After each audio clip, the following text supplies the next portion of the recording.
Hey traders, this is Ron Haidt at Market Tamer. Happy Sunday. Hope you're having a fantastic weekend. As always, nothing in this presentation shall constitute a recommendation to buy or sell any security. Trading stocks and options involves risk, and the specific financial issues should always be addressed with your financial advisor. We'll kick off here with the SPY, which I have a long-term bullish position in. The January highs are here, and we've been breaking those a couple different times now over the past couple weeks. If I zoom in real close, you can see this was the trading range for most of the year. And now we've broken out, for the most part, we're staying above the red line, which is the 20-day exponential moving average, the 20-day EMA. Now Wednesday we did get below it by a little bit, but it was a hammer type candle showing that we rallied off those lows. We're still pushing higher.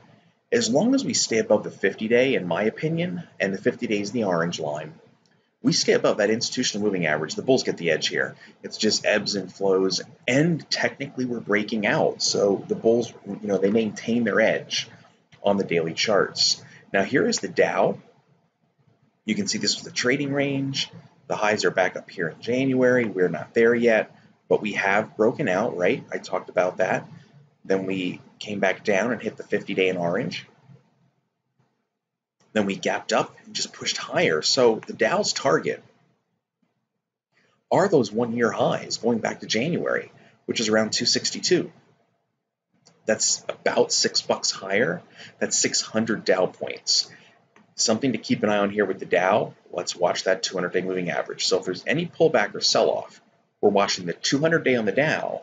And again, on the spiders, it's got to be the 50-day, all right? Now, taking a look at the Qs, QQQ, they just keep doing their thing, which isn't a whole lot here lately. They're up, they're down a couple days at a time, but net, what are we doing? We're still putting in higher lows. So we're going to continue to watch the 50-day here. We get below the 50-day, then we just go back to previous swing lows. The IWM, which is the Russell 2000. Here we're going nowhere fast. The whole week we basically went sideways. There is bigger red volume coming in here, but they're not doing anything to price. Even though there's, quote, more selling volume on down days, we're going nowhere. In fact, we're at the, we're right near the all-time highs. So that continues to look, pretty strong, or at least I say strong in the face of selling pressure, but it's in a consolidative range. And then here is the MDY, your mid caps. They did bounce a little bit on Friday. They too are range bound, but again, holding out near those highs. So if I put all this, into a big pot, what do we got? We got the bulls getting the edge to start this week because the SPY is above all its moving averages, and technically it's breaking out. Now let's take a look at some individual stocks. Here is Tesla. This thing remains crazy to try and swing trade, meaning trying to hold a position more than hours or maybe minutes at a time. It goes from 300, 375, and you're right back down now to 305. It's absolutely insane. Right now, Musk has his own issues. Somebody might want to take his Twitter account away, but he seems to be going a little crazy there, and this thing is just bebopping all over the place. I think if I had shares of Tesla, which I don't, but if I did, I'd probably just want to collar trade at this stage. Otherwise, I'd be trying to bring in like 5 or 10 minute charts and then trying to play, play the trends, intraday. NVDA was a stock I said had earnings this past week, and they did on Thursday night. The stock closed Thursday at 257. We're now at 244. We're down a good little chunk here, but if I zoom out just a little bit, we have the lows from early part of this month, which is right where the stock is now. Then we have another swing low here around 238. But notice the purple line, the 200-day moving average. That's coming in too. So that's going to make this 235-ish area more like a confluence of support, because we'll tie in the swing low and the 200-day. If the 200-day breaks, then we go back down here to this little double bottom around the ballpark at 215 area. So what I'd say right now, or as of now, is I would just put NVIDIA in a box and then get ready for that 200-day. So I would want to set alerts there. Now here's Walmart. If you remember Walmart, I said, hey, they're coming up on earnings. The stock's starting to break out. But let's hope that the earnings move does not go and fill that gap, because that was the easy trade. And look what happened.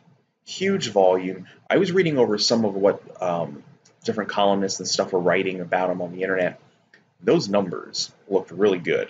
This stock goes from 90 all the way up to 100. And guess what? For all intents and purposes, the gap's filled. Now this is sort of a dead trade trying to play the gap fill. So what I'm going to do is I'm going to keep an eye on Walmart. I'm going to see how it acts here. So if it starts pounding out new highs, I might be able to consider something like an 8-day EMA as an end-of-day trailing stop if I wanted to try to trade Walmart, maybe directionally with some long stock or maybe some longer-term long calls. And then really quick here, let's do a review of some of these FANG stocks.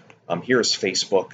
We had the gap down. It got into the gap, got above the 5-day, but never got above the 20-day. And now we're rolling over and we're testing the gap down area. If this area falls around 170, then the gap fill down to 160 would be your next target. Apple, incredibly strong. Like I said in a previous video, it was disclosed that Buffett or Berkshire added more shares. Bull flag, and now you're just breaking out, and volume here looks good. Amazon, not a whole lot to talk about. The company's just hanging out up there at those highs after an absolutely amazing run. I would just watch the 50-day on Amazon. If it gets below the orange line, then I get more concerned. Google did hit the orange line on Friday, or real close to it. It's holding there. If it gets below the orange line, basically the 200-day would be the next support target. And Netflix, remember we talked about this? It's channeling down. It just can't. It got above the 5-day literally for one whole day back on August 7th. It never got above the red line. This thing is rolling over, and the target is the 200-day moving average down around 293. All right. Last but not least is CAH. I want to put this one on the watch list. This is Cardinal Health. Why the volume isn't extraordinary, we have now finally broken above 2 months or so, or a month and a half of consolidation. If I wanted to try to go long, as an example, of course, as an educational example, I could use maybe the 8-day EMA as a trailing stop now, and then once we take out these highs, the big target is the gap fill. Now the 200-day is in there, so I guess we could say, all right, first up, we're starting to break out. Maybe I could establish a half-size position here. We break above these highs, I could consider the second half. Initial target 200-day, but the real target is a gap fill, which could be as much as 15% higher at that stage. So the only thing I wish, there was better volume, but OBV is coming up nicely, which is good to see. So I'll keep an eye on this one as well.